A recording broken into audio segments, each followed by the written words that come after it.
Na palestra, então, eu não vou discutir teologia nos seus próprios méritos, mas eu vou adotar a perspectiva da sociologia da religião, que a gente pergunta, né, sobre que função as doutrinas teológicas estão cumprindo na sociedade. E eu vejo basicamente duas. E nesse caso aqui, não entendo que seria possível ter uma combinação das duas. Parece que as duas são excludentes. Uma seria, né, de favorecer um processo de heterorganização social, no sentido de Michel Debrun, em que nós temos um certo grupo dentro da sociedade que controla os demais, né, não sendo igualmente controlado por eles.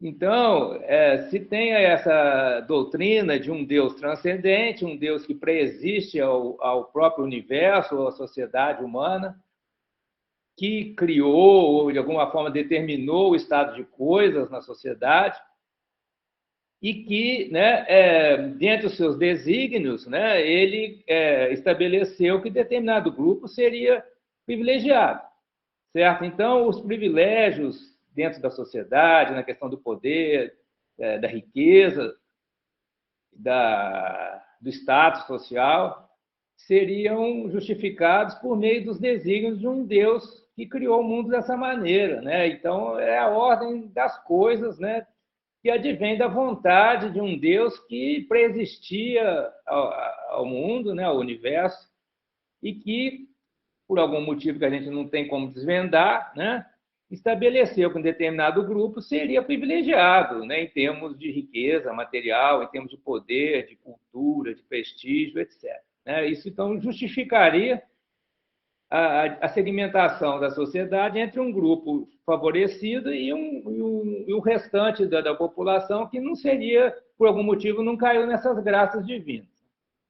Então, nesse caso, nós temos um processo de heterorganização, não porque esse Deus transcendente, de fato, né, comprovadamente, esteja manipulando a sociedade como se fossem marionetes, né, mas porque temos um grupo dentro da sociedade que faz isso em nome de Deus, né? Então, um Deus transcendente entra como justificativa, mas quem está de fato exercendo o poder e se beneficiando dos privilégios é um grupo social, evidentemente.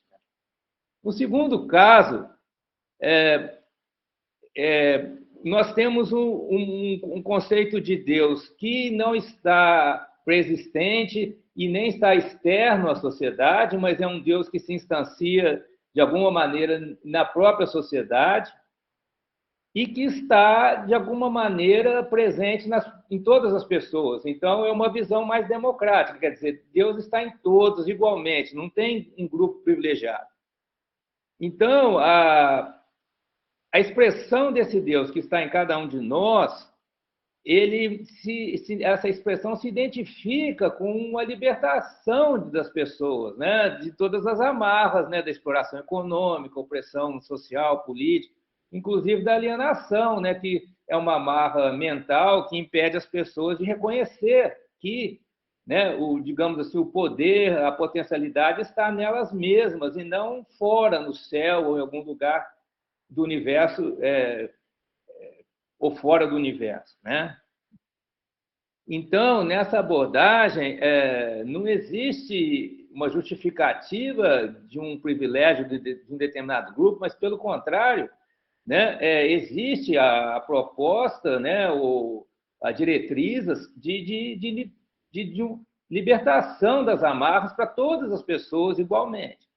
E a gente já vê isso em determinados momentos da história, né, ou em determinadas propostas, que eu tomei aqui como referência o Spinoza, né, que era um judeu, digamos assim, divergente, né, que propunha essa visão de um Deus imanente e que, né, a implicação disso no processo social seria, né, uma luta pela liberdade das pessoas.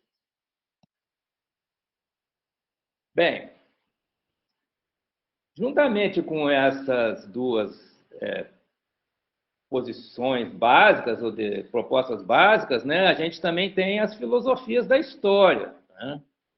nessa abordagem da heterorganização, nós temos essa concepção de filosofia da história como sendo determinada, né? E já seguindo um planejamento, um design, né? De um Deus transcendente.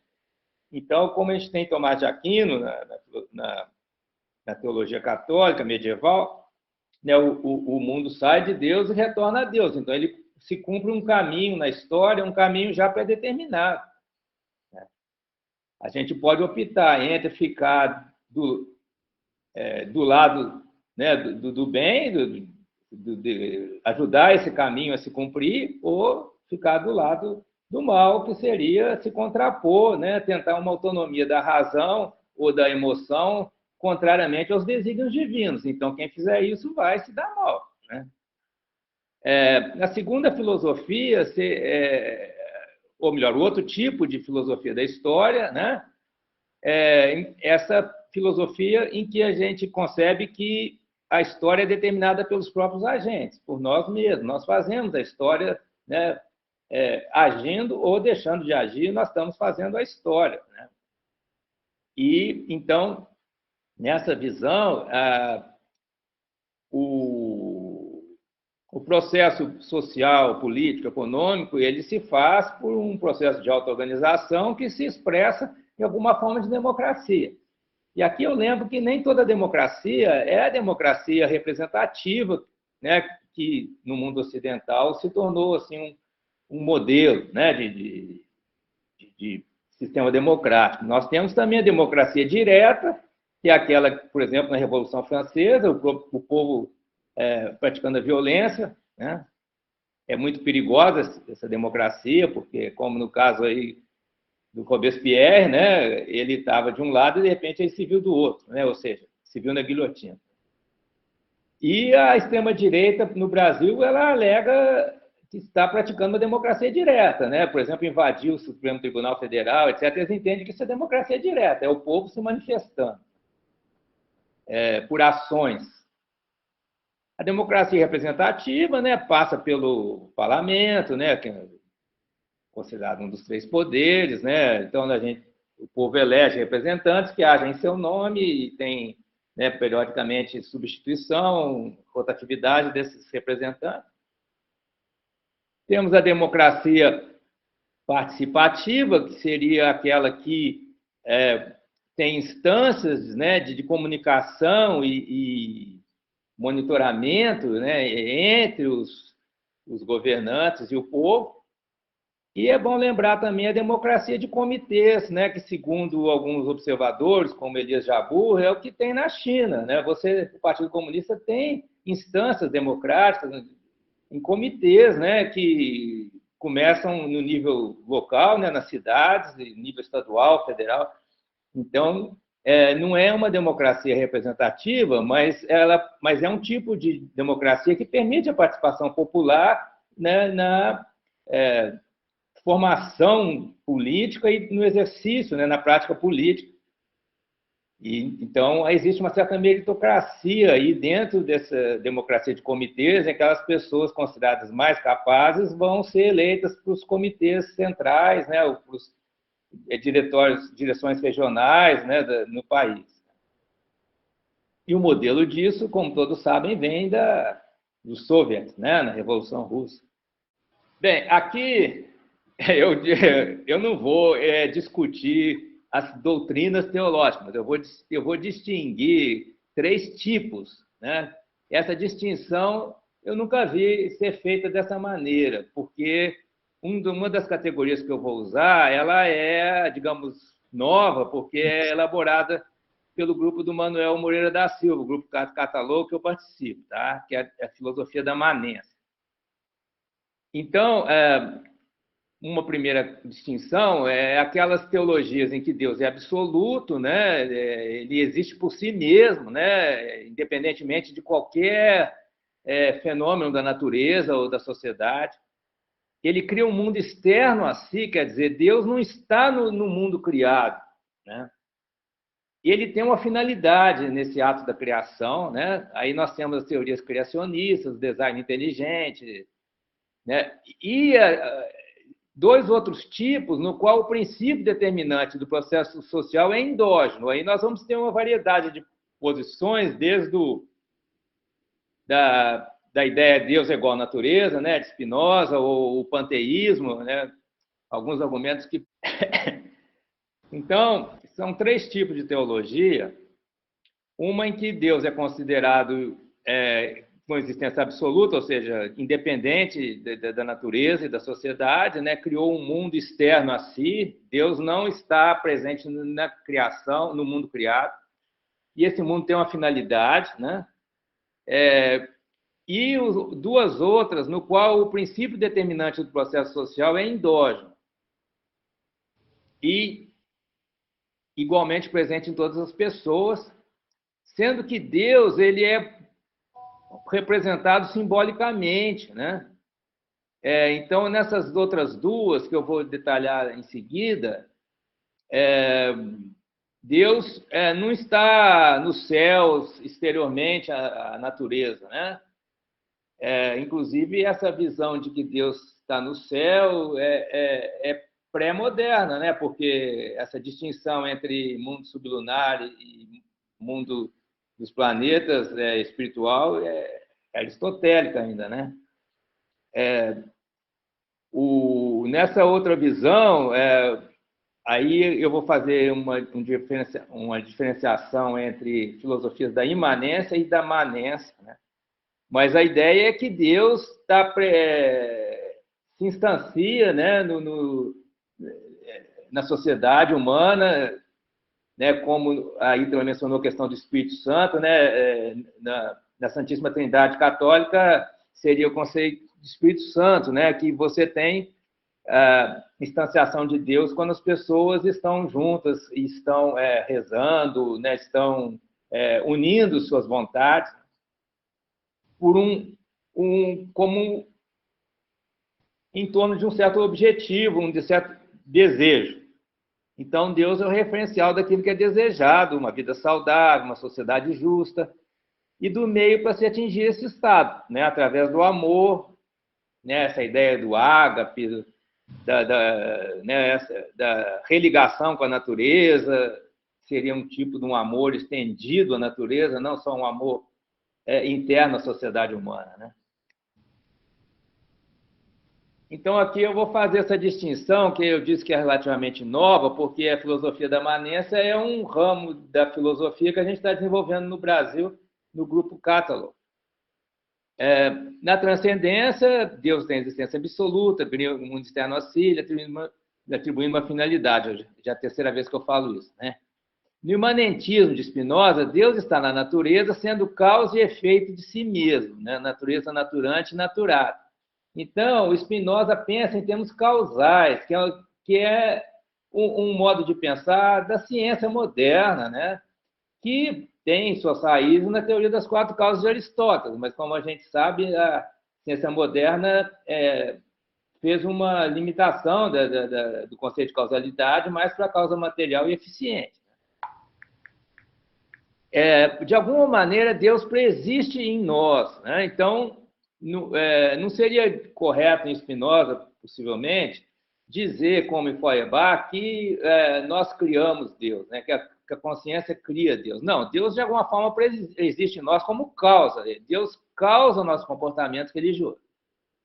Na visão manentista, elaborada pelo Manuel Moreira da Silva, e que eu também trabalho, não necessariamente me identificando com ele em todos os aspectos, né?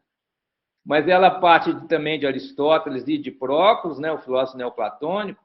Existe um ser primitivo, que Próclus chamou de o abrangente, então não é um Deus, é um ser que abrange, né, como diz o nome, abrange tudo que existe, né, e que ele se mantém nas suas manifestações. Então, não é um processo causal, o termo usado no neoplatonismo é emanações. Então, tudo aquilo que acontece, quer dizer, todos os fenômenos são emanações desse ser primitivo, né? Não existe nada que aconteça que fora desse ser, né? Agora, a existência de Deus propriamente dito, de um Deus propriamente dito, né, seria uma projeção da consciência social humana, ou seja, o que existe primitivamente é o abrangente, né? Ele toma a forma de Deus enquanto é projetado como, né, um ideal existencial, né, de amor, de justiça, etc. Então, aí seria o caso do conceito de Espírito Santo, né, que se realiza quando as pessoas estão juntas. Então, se em outras ocasiões, em outros momentos, Deus não existe, né? Quer dizer, a existência, a atualização de Deus depende de ações, né, na sociedade. Bem, eu argumento que em termos de função social, funções sociais, né, as religiões baseadas em Deus transcendentes, né, a gente observar ao longo da história, desde da Índia, né, o hinduísmo, Brahma, né, na Índia, cumpre uma função social de justificação da desigualdade, né, que tem, na forma assim, mais extrema, a sociedade de castas, né, castas imexíveis, né, por meio das seguintes ideologias, né? Alguns grupos foram escolhidos, eleitos, né? Então, é algo que independe da própria sociedade, porque é um desígnio divino, então não há muito o que discutir, né? Tem que obedecer. E quem desobedecer é punido. Outra característica é essa ideia que a felicidade na Terra, na vida terrena, é impossível. Então, a gente tem que apostar numa vida após a morte. Esse tipo de ideologia ela atinge a sensibilidade das pessoas que estão oprimidas, exploradas, né? Porque elas realmente não encontram condições de ter uma qualidade de vida mínima aqui, né? Na vida biológica, propriamente dita. Então, né? Como uma espécie de compensação, né? Se promete, né, que quem seguir determinados desígnios, o que vai implicar uma certa submissão à ordem vigente, serão salvos, né, no sentido de irem para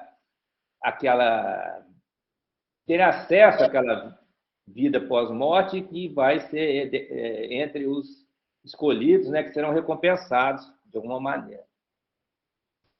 E a terceira ideia que favorece a desigualdade social é que a riqueza, né, o acúmulo de riqueza material ou financeira, mesmo ilegítima ou ilegal, seria vontade de Deus, né? Então, nós temos aí quadrilhas de criminosos, né, que praticam todo tipo de ilegalidade, violência, e que justificam, né, isso pelo sucesso que eles têm, o sucesso material, significaria que, então, que Deus aprova, né? Mesmo que seja contra as leis, ou mesmo que seja algo imoral, ilegítimo, né, em termos sociais. Então, se justifica uma desigualdade, uma certa licenciosidade moral, né? Porque Deus é invocado para justificar aquilo que inclusive, que é ilegal. Por outro lado, as religiões baseadas num Deus imanente ou manente se comprometem com a sua livre expressão na vida das pessoas, né? Então, a expressão, né, divina é uma das potencialidades que cada um tem de nós, né? Como no caso do conceito de Conatus em Spinoza. Portanto, essas religiões seriam, em princípio, favoráveis ao processo de desenvolvimento humano, né? Do ser humano conseguir romper suas amarras, né? E se desenvolver como pessoa, né? Em todos os aspectos. E nessa abordagem, as mensagens de profetas, os textos sagrados, são consideradas como puramente simbólicas, né? Para serem interpretadas conforme o contexto no qual ocorre o processo de libertação. E o Papa Francisco tem dado um ótimo exemplo dessa visão, né, no programa Economia de Francisco, revertendo o perfil social conservador da Igreja Católica.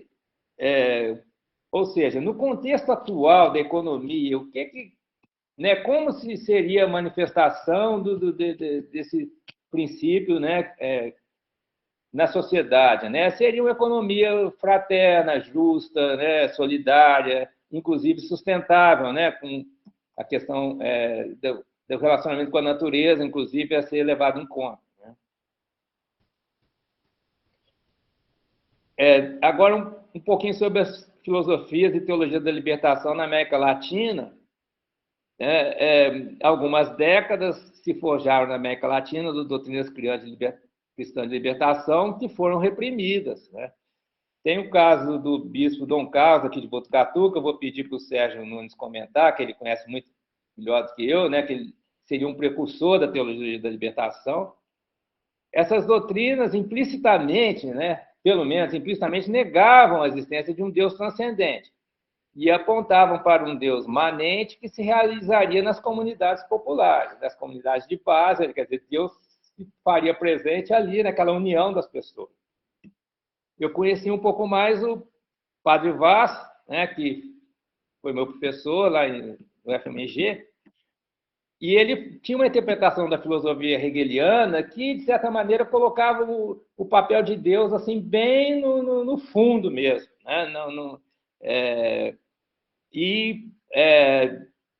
Se dava a entender, né, que o direcionamento do processo histórico seria pela praxis popular, não por algum tipo de intervenção ou de desígnio divino.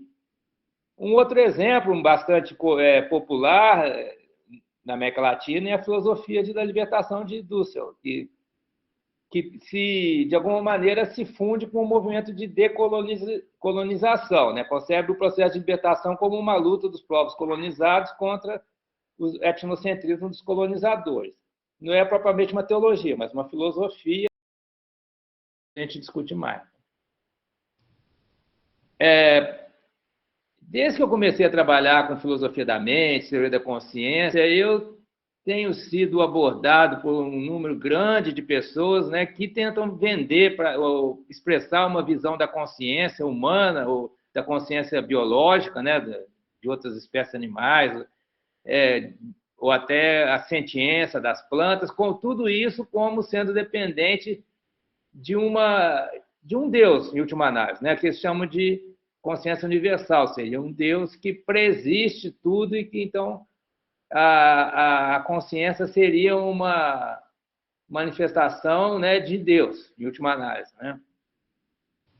E isso também acontece junto com correntes políticas que visam restabelecer aquela visão medieval, teocêntrica, né, de ter Deus como referencial para as ações humanas, substituindo a razão, né, que foi trazida pelos iluministas, né, como o referencial principal para a sociedade, para o processo social. Né? Então, seria a proposta de substituir a razão pela fé, né? O que, de certa maneira, seria um retorno da ideia do direito divino, que foi tão criticado pelos iluministas, como Voltaire. Né? Então, nós teríamos a volta da justificação da desigualdade por meio de algum tipo de desígnio de Deus, né, na relação das condutas sociais ou mesmo sistemas de castas. Isso implicaria, então, né, que a consciência individual ela não tem autonomia, mas ela seria uma expressão de uma consciência universal, né, e em muitas dessas interpretações, não todas, né, essa consciência universal seria o Deus transcendente que estabeleceu, através dos profetas e dos textos sagrados, estabeleceu, né, os seus desígnios. Né? Então, a gente deveria, em última análise, seguir literalmente o que está escrito na mensagem, nos textos sagrados, ou que foi comunicado pelos profetas que se acreditam, né, serem comunicantes, né, com o Deus. Eu acrescentei esse slide aqui, que eu tinha esquecido antes, mas isso tem muito também a ver na filosofia da biologia, com a discussão sobre criacionismo e design inteligente. Hoje em dia nós temos organizações bem financiadas que bombardeiam, né, a internet com argumentos pelo criacionismo e pelo design inteligente e também que procuram influenciar no currículo, né, das escolas para que se ensine, né, o criacionismo e ou o design inteligente para as novas gerações. Então, no criacionismo isso é muito mais evidente, né, a ideia de que a natureza é resultado de um ato de criação por um Deus transcendente. Né? No design inteligente se procura dar uma roupagem mais cientificista para isso, mas no final das contas é a mesma ideia, né, de que a ordem da natureza não poderia ser explicada sem se referir, né, a um ser inteligente que um engenheiro, um arquiteto, que deliberadamente, né, estabeleceu essa ordem. Essa ordem não poderia ser fruto de um processo evolutivo auto-organizado. Não, né? Você teria que ter um design, uma intencionalidade oriunda de um arquiteto ou Deus que preexiste a natureza e a molda conforme seus desígnios. Né? Isso na política americana, com reflexos internacionais, também se manifesta, né, que com a tentativa, né, de grupos religiosos de restaurar uma visão teocêntrica. Né? Então, o famoso terraplanismo nada mais é do que, né, uma visão teocêntrica, em que nós temos, né, uma terra plana e um céu, né, que é onde estaria o Deus transcendente. Eu não vou nem discutir isso aqui, né, mas se tem uma série de ideologias que procuram justificar de alguma maneira, né, a desigualdade social, porque o alvo final é a questão do processo social, né, e de convencer aquelas pessoas que são exploradas, oprimidas e alienadas de que essa ordem social ela é responsabilidade de um Deus transcendente. E, curiosamente, nós temos nos Estados Unidos um grupo liderado pelo Chopra, né, Deepak Chopra, um médico indiano, bastante famoso, né, que defende a existência, defende a teoria da consciência universal, mas ao mesmo tempo se alia aos democratas.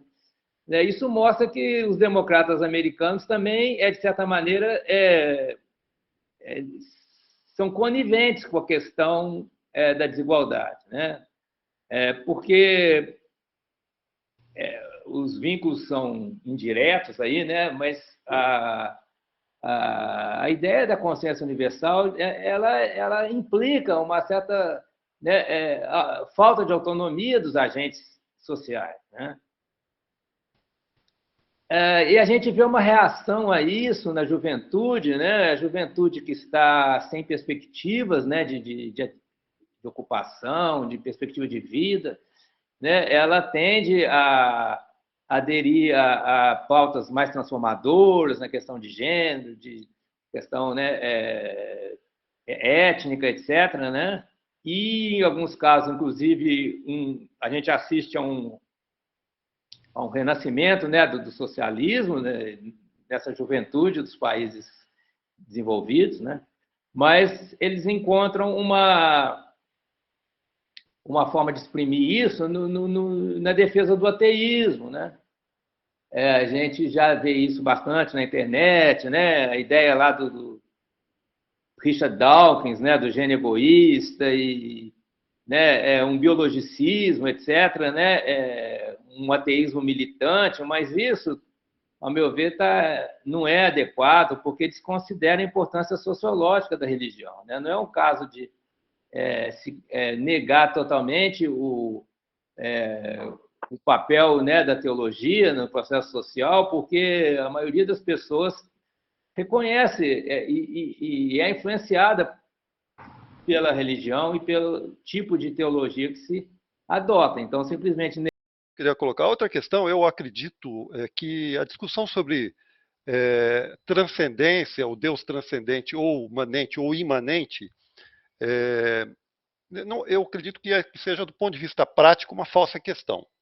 Remete às querelas sobre as provas da existência de Deus na Idade Média, tem seu valor, né, heurístico, mas não é muito grande esse valor heurístico, porque cai na mesma situação da impossibilidade, né, de empírica em qualquer dos caminhos que se siga. Então, ou fé positiva ou fé negativa, ou prova da existência de Deus de forma positiva, ou as provas da existência de Deus de forma negativa, é a mesma querela. Então, eu quero deixar muito claro, até para o Alfredo, em função do seminário, onde eu fiz uma apresentação, que a minha preocupação é com a fenomenologia humana, da religiosidade. Aliás, o William James escreveu um livro, Variedade de Experiências Religiosas. E eu acho que tem, se você me permite, Alfredo, eu quero fazer uma crítica no título que você deu para essa apresentação, porque você não fala de experiência religiosa ou de religiosidade, você fala de teologia. Já tem um viés, no meu modo de ver, que é um viés elitista intelectualista, ou seja, de você olhar pelo olhar do estudioso da religião ou das religiões, e não um olhar, vamos dizer assim, antropológico. Entender, quer dizer, está dentro da teologia, sem dúvida nenhuma, mas entender a natureza humana. Você fala dela, você coloca ela claramente quando você fala sobre a neurociência cognitiva, né?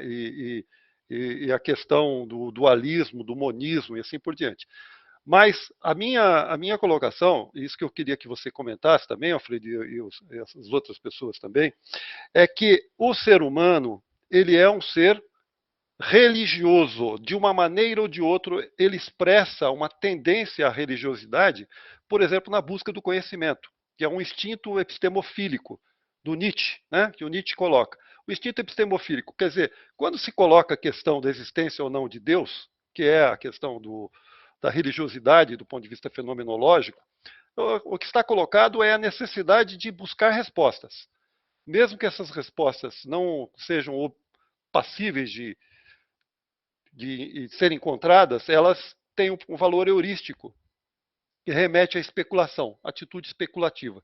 Então, pelo menos nisso, o instinto epistemofílico tem um parentesco com a religiosidade.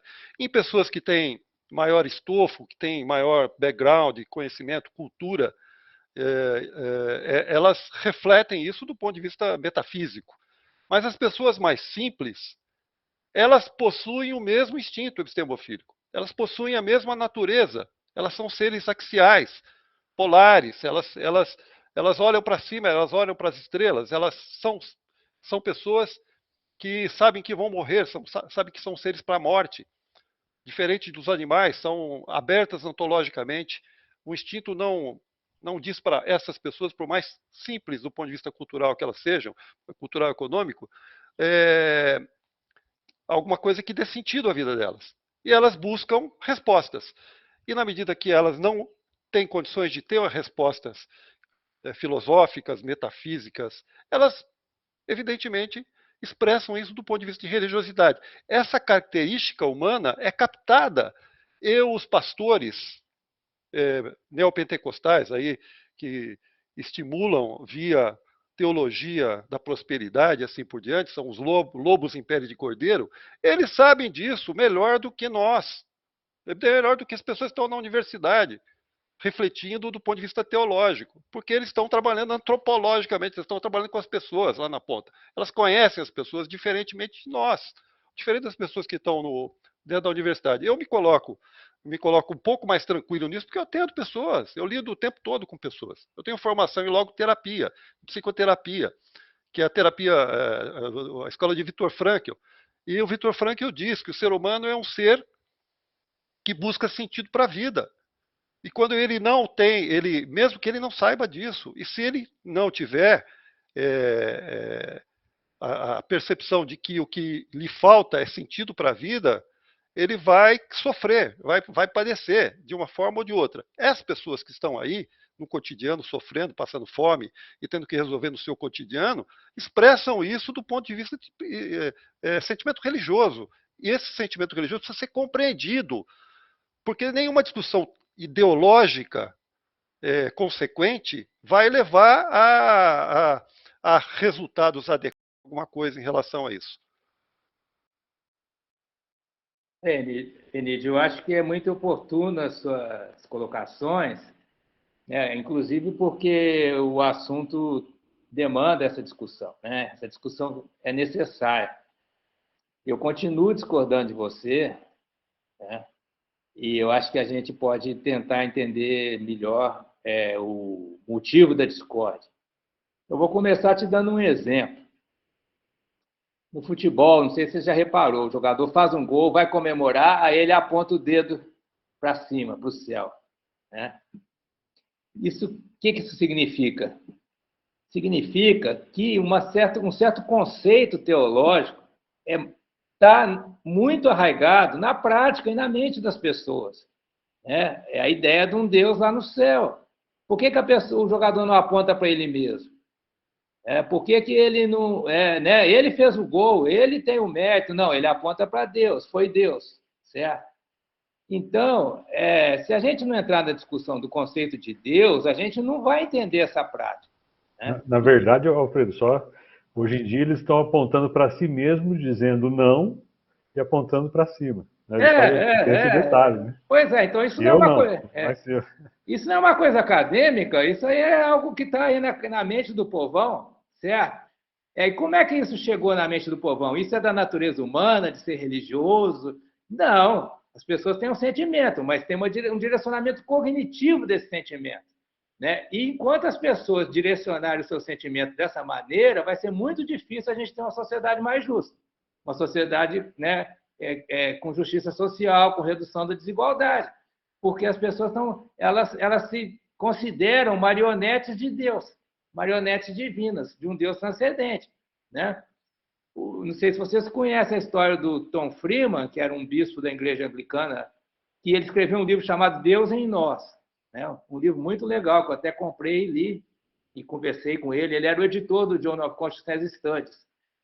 Foi expulso da igreja anglicana, né? Porque ele é um livro contra a ideia de um Deus lá fora, no céu, e dizendo que não, Deus está em nós. Foi expulso por essa questão teológica, isso é uma questão conceitual, teológica, não é uma questão da prática. Né? Também da prática, porque o conceito de Deus transcendente, que está ligado com uma certa falta de autonomia, uma anomia das pessoas, né? Isso está profundamente arraigado na nossa cultura. Isso é um entrave para qualquer proposta de redução de desigualdade e de promoção de desenvolvimento humano. Né? Posso colocar uma questão, Alfredo? Claro. É interessante porque, na verdade, os argumentos que você coloca como contra-argumentos, eu posso usá-los perfeitamente para defender a minha posição.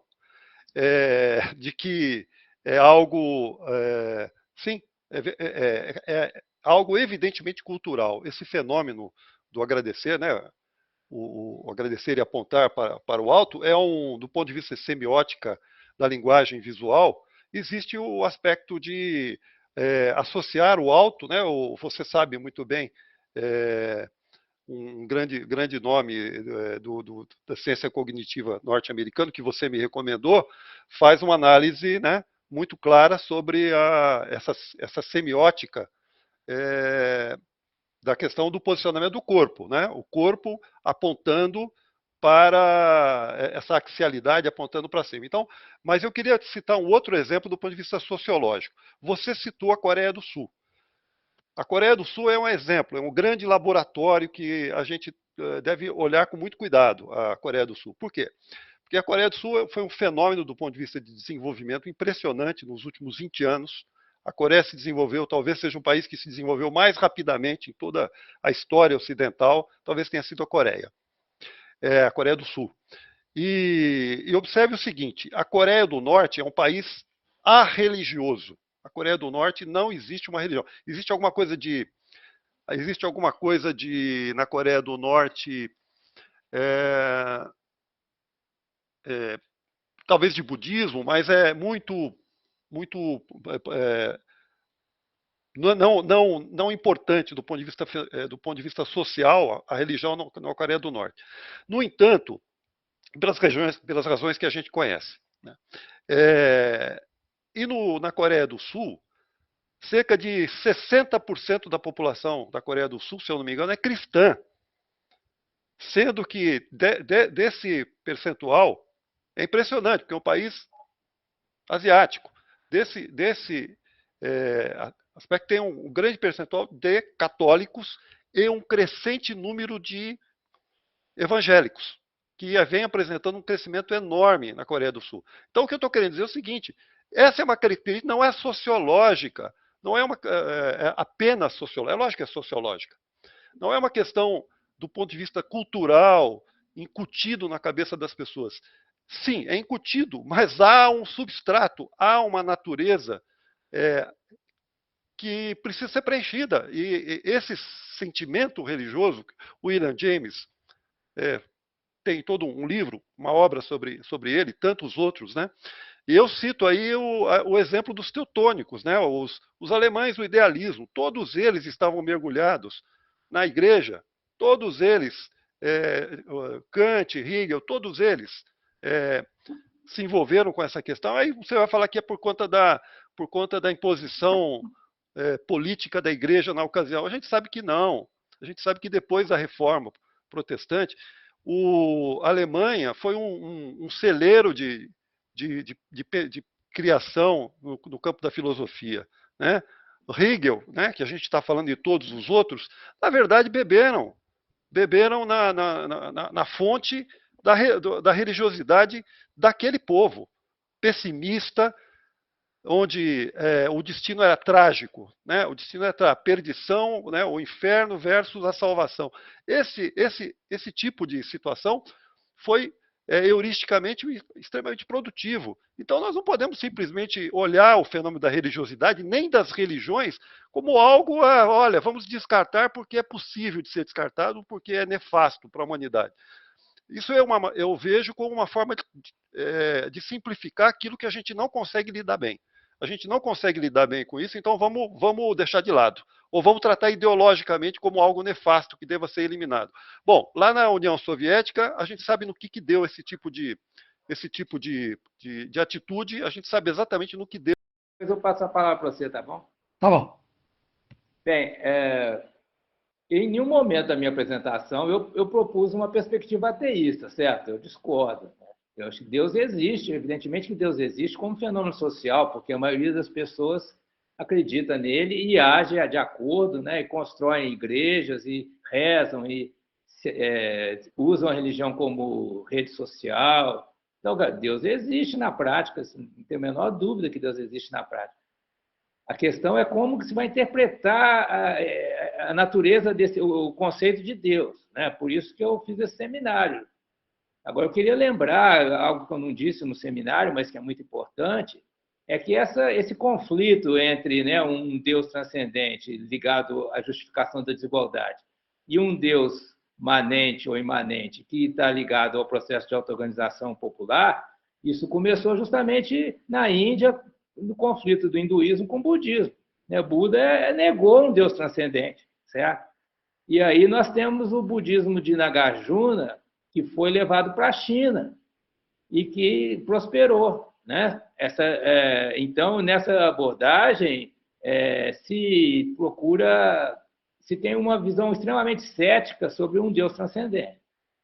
E no Japão, eu me interessei por isso um tempo atrás, nós temos a figura do Nichiren, que é um budista japonês que era oriundo das camadas populares e que propôs uma religião muito semelhante à teologia da libertação, inclusive negando explicitamente um Deus transcendente, né? Eles falam de uma energia, né, como eu, né, por isso que eu pesquisei esse assunto, né? Você teria um ser primitivo que é energia, não é Deus, não tem figura humana, não tem desígnio, não tem nada, simplesmente é um ser primitivo, né, indeterminado, que vai se manifestando ao longo da história, né? E, né, a proposta deles é puramente humanista, né? Eles são favoráveis ao desenvolvimento humano, né, o aperfeiçoamento do ser humano, e eles colocam isso explicitamente. E tem seguidores no Brasil, né? Se vocês procurarem aí Nichiren Daishonin, né, o ramo que tem no Brasil. Inclusive, eu vim a conhecer por uma aluna do curso de Física Médica aqui de Botucatu, que me passou o jornal deles.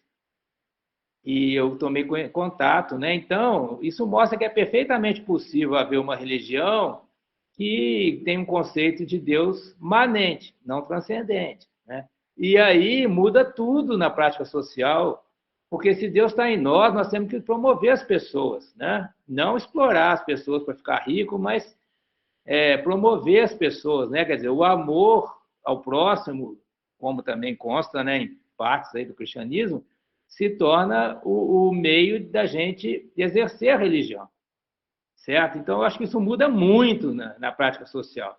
Por isso, inclusive, que eu elaborei esse seminário, porque eu acredito que o conceito de Deus que se tem, ele é relevante, muito relevante na prática social. E esse pessoal? Ué, o Jung é um dos expoentes do monismo, chamado monismo neutro, né? Que ele propõe o unus mundus, né? Você tem primitivamente né, uma realidade que é tanto física quanto espiritual ou mental, né? E é a corrente que eu me filio aí em termos aí da filosofia da mente. E nessa abordagem, né, esse princípio aí que se realiza no ser humano, né, essa é uma abordagem que implicitamente é um Deus não transcendente. Quer dizer, sempre que a gente relaciona a religião, né, ou a manifestação de Deus com a promoção humana, né, a gente está pensando num Deus manente ou imanente, certo? Por que a gente vai promover o próximo em vez de competir com ele? Porque, né, o princípio está nele também, está em mim, está em ele, está em todos. Então, é essa visão.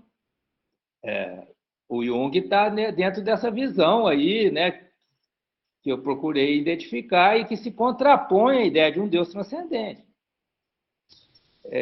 Eu acho, talvez a minha divergência maior com o Enídio seja que eu entendo que a ideia de um Deus transcendente não é necessária, né, na prática para as pessoas exercerem a sua religiosidade.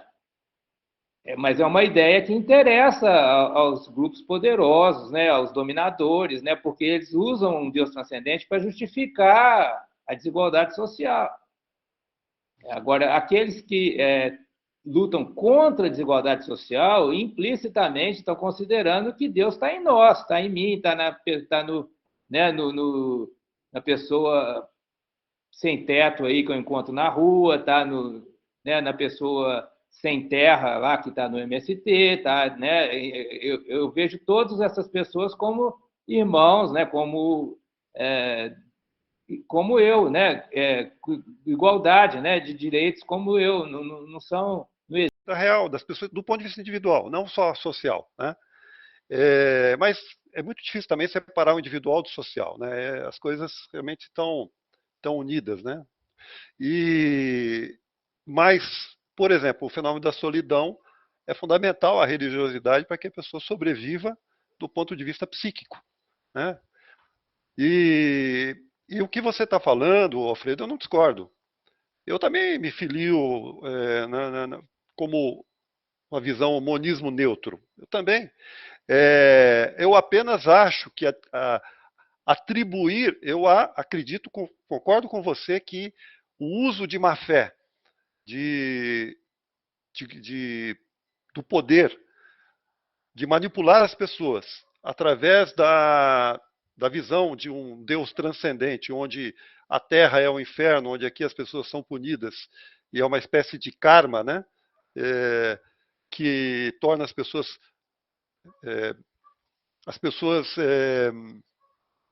passivas em relação ao seu destino social, é útil para para os poderosos que querem fazer disso uma forma de desmobilização da capacidade de luta das pessoas e dos povos. Eu concordo, não discordo disso. Mas a teologia da libertação, ela vê, por exemplo, o Jesus histórico, né? Ela dá valor ao Jesus histórico, mas a teologia da libertação, ela de maneira nenhuma joga a questão da teologia cristã ou da doutrina cristã fora. Ela não joga a doutrina cristã fora. Ela dá um enfoque do ponto de vista social, da responsabilidade social, ao Jesus histórico. Como o Papa Francisco, atualmente, que você cita com admiração. Quer dizer, é a partir de uma estrutura que tem uma história tétrica, tenebrosa no passado, mas que, historicamente, ela tem um papel fundamental. E hoje, que é na questão das relações de poder. E hoje você tem uma correlação de forças na figura do Papa, que é uma autoridade absoluta dentro da Igreja Católica, que pode reverter os prejuízos da gestão anterior, do Papa anterior, que desmobilizou toda a base social da Igreja Católica. Então, eu acho que a discussão sobre transcendência e imanência, concordo com você, mas eu acho que ela é contraproducente do ponto de vista de você olhar com desconfiança. Eu queria falar. Sim, eu concordo com você. Quanto ao que o Enídio disse, eu acho que tem uma discussão que está sendo assumida, ou melhor, está implícita aqui, que é a questão seguinte, uma questão filosófica. A coerência filosófica é importante para o cidadão comum, para todas as pessoas, porque se a vida terrestre ela é sofrimento e existe uma vida após a morte, né, que eu vou poder ter acesso a ela e ser feliz nela desde que eu cumpra certos desígnios, né, tudo isso desígnios de um Deus transcendente, postos por um Deus transcendente. Se eu acredito nisso, eu vou ao mesmo tempo lutar pelo desenvolvimento humano, pela promoção humana. Me parece que é contraditório, certo?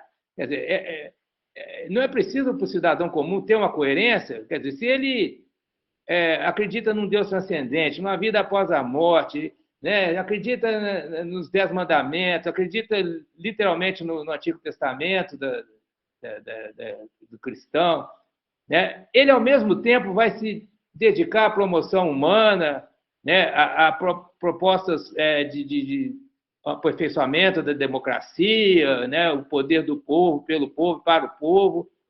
Se já está tudo dominado, né, por Deus, digamos assim, né, usando uma gíria, já está tudo, já existe um desígnio, já existe uma direção do processo histórico dado por esse Deus transcendente que a pessoa tem que aceitar e seguir para ser salva e ser feliz na vida após a morte. Se a pessoa acredita nisso, ela vai, ao mesmo tempo, se envolver numa militância política pela democracia, buscando a promoção humana? Eu diria que não, porque, tudo bem, a gente considera, né, que a mente humana é paraconsistente até determinado ponto, mas chega um ponto que se torna flagrante a contradição, a pessoa ela vai procurar ser coerente, mesmo que de um modo rústico, né? Mas isso não é uma coisa acadêmica, né? É uma questão assim de situações de vida das pessoas que elas têm que optar, têm que tomar uma decisão, têm que se posicionar, né? Têm que votar, certo? Então, me parece que isso não é uma questão acadêmica, como o Enídio está tentando colocar, é uma questão existencial, né? E uma questão existencial muito importante. Então, resumo da ópera, se é importante para o cidadão comum, né, ter uma certa coerência mental, então a ideia de um Deus transcendente, com seus desígnios, que traz um certo destino, né, e os desígnios já estão traçados nos textos sagrados dos profetas, né, por exemplo, no Antigo Testamento, e então a questão é você seguir literalmente o que está escrito ali para você ser salvo, né, e que se dane os outros, que se dane o pobre, que se dane o mundo, que se dane o aquecimento global, que se dane o ambiente, que se dane as gerações futuras, certo? Porque eu vou votar na extrema-direita, que quer o apocalipse o mais rápido possível para a gente sair dessa situação de sofrimento e ir para uma vida eterna, uma alma imortal que vai estar lá junto de Deus, né? E os que não seguirem esse caminho vão para o inferno, certo? Então, se a coerência na mente do cidadão comum for importante, ele vai agir assim, vai ser uma questão prática, ele vai se comportar dessa maneira, ele vai votar, né, na turma aí da extrema-direita, né, que é acelerar o apocalipse, que acabar logo com o sofrimento, né, e gozar essa vida eterna junto, né, a Deus, e os outros que não seguirem vão para o inferno. Fredo, me permita o seguinte, você está falando, de certa forma, de uma parcela da população adepta aí talvez uma parte, eu não diria que talvez não seja nem uma maioria, né, adepta da teologia da prosperidade, né, porque tem muitos católicos, né, da extrema direita. E da extrema direita brasileira e talvez norte-americana, que embarcam nesta esparrela do milenarista, né, de que a reconstrução do Templo de Salomão vai trazer o fim dos tempos e acelerar tudo. Eu acho que aí cai naquela coisa do terraplanismo, né? A questão toda, Alfredo, é que é a questão da generalização. Você tem, eu não estou criticando a academia de jeito nenhum, né? Mas eu tô só chamando a atenção para um potencial fenômeno que é ponto cego. Muitas vezes ponto cego quem está dentro dos muros. Tem um ponto cego, como tem no retrovisor. E esse ponto cego é que está sendo explorado. Está sendo explorado. Se a gente não entender isso, a gente não vai conseguir lutar nas redes sociais e no campo da praxis, né, do dia a dia, do cotidiano, contra esses discursos que são sedutores. Exatamente, considero que precisa entender esse fenômeno, exatamente para não cair no risco de ignorar um fenômeno que é propriamente humano, muito poderoso e que vem sendo, de certa forma, mobilizado pelo que tem de pior na sociedade. E aí, eu não estou criticando a academia, estou fazendo chamando a atenção, fazendo um apelo para a militância de esquerda preocupada com a justiça social, para que fiquem atentos a isso. Eu acho, por exemplo, que tem políticos aí que já perceberam isso. E não adianta fazer discursos acadêmicos. Eu não estou falando que o discurso hoje é só acadêmico. Ele é fundamental. A gente está no meio acadêmico e tem que discutir academicamente falando. Mas isso, do ponto de vista pragmático, é muito perigoso. Ficar só na discussão acadêmica. Eu não estou dizendo que você está fazendo isso, pelo contrário. A tua própria proposta do livro é de ação direta, né? Mas é mais nesse sentido, de que é um fenômeno humano. E ele tem que ser respeitado, ele tem que ser compreendido. Dessa forma, a gente vai conseguir somar forças para lutar exatamente contra isso que você descreveu, essa visão milenarista, né, fatalista, que justifica as desigualdades sociais, e porque disso que a gente está discutindo aqui. Oi, Nídio, a fonte de inspiração para esse seminário, para essa discussão, não veio da academia, pelo menos para mim. Eu nunca vi esse tipo de discussão na academia. Né? Até a FAPESP, por exemplo, tem muito contato com o povão. Então, essas questões vêm mesmo desse contato. Eu vejo que na mente das pessoas está profundamente arraigada a ideia de um Deus transcendente, né? A ideia de que elas têm um certo lugar na sociedade, que já faz parte de um desígnio, e que a única forma delas melhorarem vai ser na vida após a morte, né?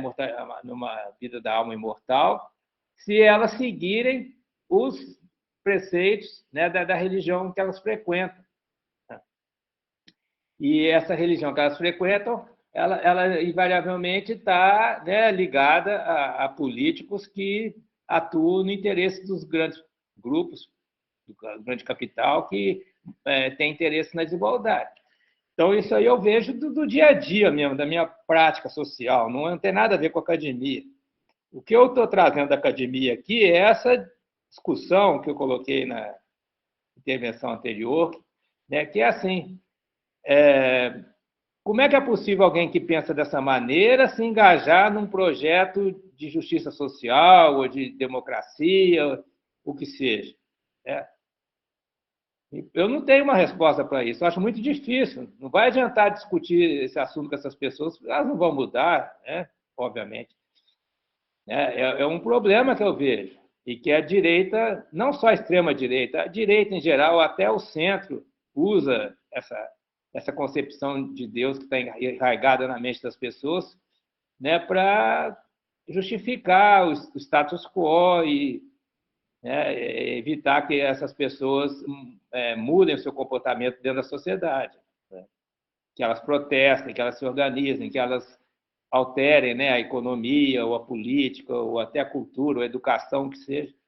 Quero, de maneira nenhuma, monopolizar, mas acho que ninguém está se manifestando aí também. Eu queria lembrar o seguinte, eu me lembro de uma aula que eu apresentava no primeiro ano da Faculdade de Medicina para os alunos, segundo ano, para os alunos da medicina, basicamente de filosofia. E estudando isso, para mim estava muito claro, ficou muito claro, né, do ponto de vista da evolução da ética, quando eu falava no fim das contas, na ONU, né, na Organização das Nações Unidas, e a Carta dos Direitos Humanos, passando pela Declaração Universal dos Direitos do Homem, quer dizer, uma linha histórica, construindo uma linha histórica, terminando na Declaração Universal de Bioética, que é o documento mais recente da Unesco, né, um documento da Unesco, Declaração Universal de Bioética, que acho que tem que ser abordado no teu livro também, faço essa sugestão, porque o Brasil teve um papel importantíssimo nessa luta política na Declaração Universal de Bioética, que é muito avançada. Nessa linha do tempo... Obrigado pela sugestão. Nessa linha do tempo, eu até posso sugerir quem trabalha, né, ou quem tem uma boa experiência com isso. Se quiser, eu também estudei isso. Mas, de qualquer forma, nessa linha do tempo, é muito evidente uma ruptura de paradigma, uma quebra de paradigma com o Novo Testamento, que foi a lei de ouro, né? Não faça ao próximo aquilo que você não quer que façam a você. Não faça, ou faça ao próximo aquilo que você quer que façam com você. Essa lei, essa regra de ouro, ela vai influenciar toda a história da filosofia, de certa forma, e da construção do arcabouço ético, moral e do direito. E do direito, o direito romano, inclusive, né? E então, não dá para negar que a doutrina que se impôs como predominante no Ocidente, por exemplo, teve um papel civilizatório. Eu acho que é isso, até do ponto de vista histórico, né? Emílio, eu acho que a gente pode colocar essa questão como sendo um grande conflito que começa lá entre o hinduísmo e o budismo, na Índia Antiga, e continua na diferença entre o Antigo e o Novo Testamento, no cristianismo, né? Porque você vê uma abordagem flagrantemente diferentes a respeito de Deus. Uma coisa é o Deus do Antigo Testamento, outra coisa é o Jesus histórico, que a teologia da libertação tomou como modelo, né? Então, eu acho que isso tem uma grande correlação com as posições políticas, né? Não poderia deixar de ser, porque a religião é algo da prática social, né? Eu não, para falar a verdade, eu não tenho solução nenhuma assim para essa questão, porque como é que você vai convencer uma pessoa que pensa de uma determinada maneira, né, de outra, né? O que eu vejo é que essas declarações da Unesco que você coloca são muito importantes como marcos, referências, né, de uma prática social possível que tem implicitamente um certo conceito aí de Deus, de religião, né? Mas que não. Aí eu concordo com você que não necessariamente a gente vai ter que explicitar isso, né? Basta que a gente lute por esses direitos humanos ou pela bioética, né? A gente não precisa necessariamente explicitar esses conceitos como eu fiz aqui. Certo? Aí, nisso eu concordo com você, porque seria, inclusive, bizantino você tentar discutir um assunto desse com, né, uma pessoa que frequenta aí a igreja pentecostal, né, etc., você vai estar perdendo tempo e fazendo a pessoa ficar com raiva, né?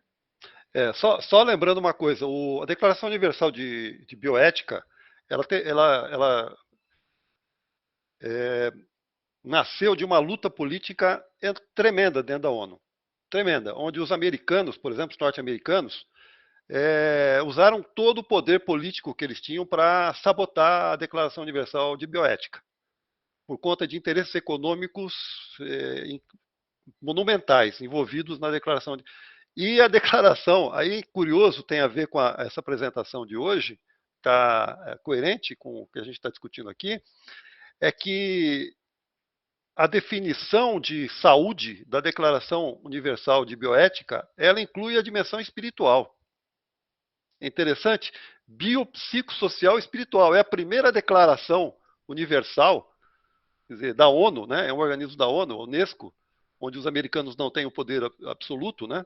E que coloca exatamente saúde espiritual. Por isso, Alfredo, é uma questão dialética. Eu acho que a gente tem que ter um olhar, né, para com o sistema dialético nessa questão. Viva a dialética. Aí a gente entra numa discussão do que é esse espiritual aí, né? Porque não necessariamente uma vida espiritual é uma vida de uma alma imortal, né? Que não está em oposição, né? A vida espiritual não está em oposição com a vida terrestre, né? Embora várias interpretações de várias religiões, né, sejam que a vida espiritual se opõe aos prazeres materiais, né? Aos prazeres da comida, do sexo, etc., da bebida, né? É uma outra discussão, mas eu acho muito interessante, né, isso que você disse. Eu, por muitos anos, trabalhei também aqui no mestrado de saúde coletiva com essa questão do modelo biopsicossocial, né, levando em conta, inclusive, esse aspecto espiritual.